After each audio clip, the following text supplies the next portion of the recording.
Most people hear the word debt and think danger, stress, pressure bills stacking up and no way out.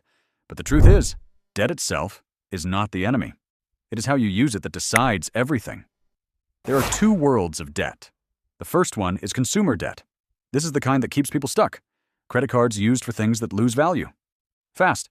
Cars bought for status, not utility. Loans taken to impress people who do not care. This debt drains you slowly. It takes money out of your future and gives you nothing back. Then there is the second world strategic debt. This is the kind that builds wealth. The kind used by people who understand money as a tool. Not something to protect, but something to multiply. Wealthy people do not avoid debt. They control it, they design it, they make it work for them. The difference is simple. Poor debt costs you money. Smart debt makes you money. Imagine this. You borrow money at a low cost, and you use that money to buy something that produces income. Now the asset pays the debt, and after the debt is paid, you still own the asset. That is the shift. That is the game. Real estate is one of the clearest examples. You take a loan to buy a property, you rent it out. The rent covers the loan. Over time, the value of the property increases and the debt becomes smaller compared to the asset. You used other people's money to build ownership. This is leverage, and leverage is power when used correctly. But here is what most people miss.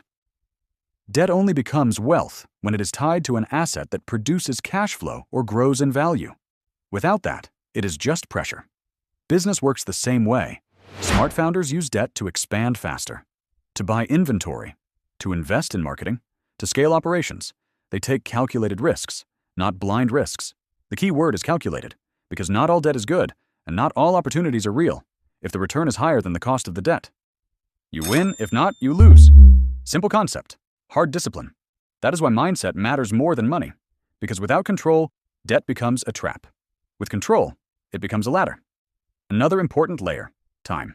Debt allows you to move faster than your current income.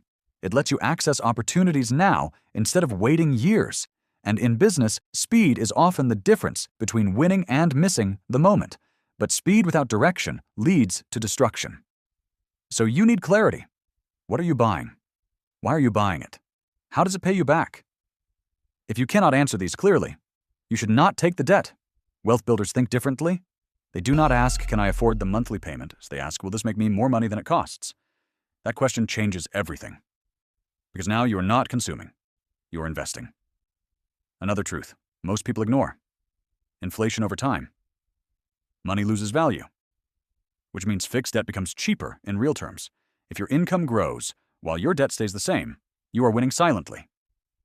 This is why many wealthy people are comfortable holding large amounts of debt, because they understand the system.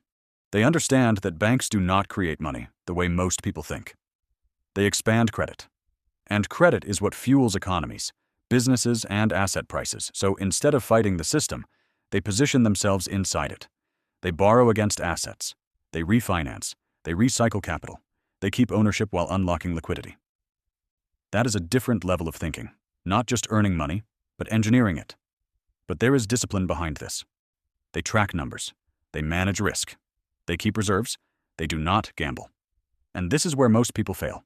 They copy the surface, not the structure. They see someone using debt and making money, but they do not see the planning behind it. The margins, the backup plans, the patience. Debt is not magic. It is a tool. And like any tool, in the wrong hands, it causes damage. In the right hands, it builds empires. So the real question is not, should you use debt? The real question is, are you ready to use it correctly?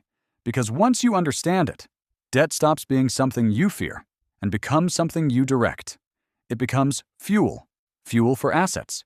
Fuel for growth. Fuel for opportunities. And that is how debt becomes wealth.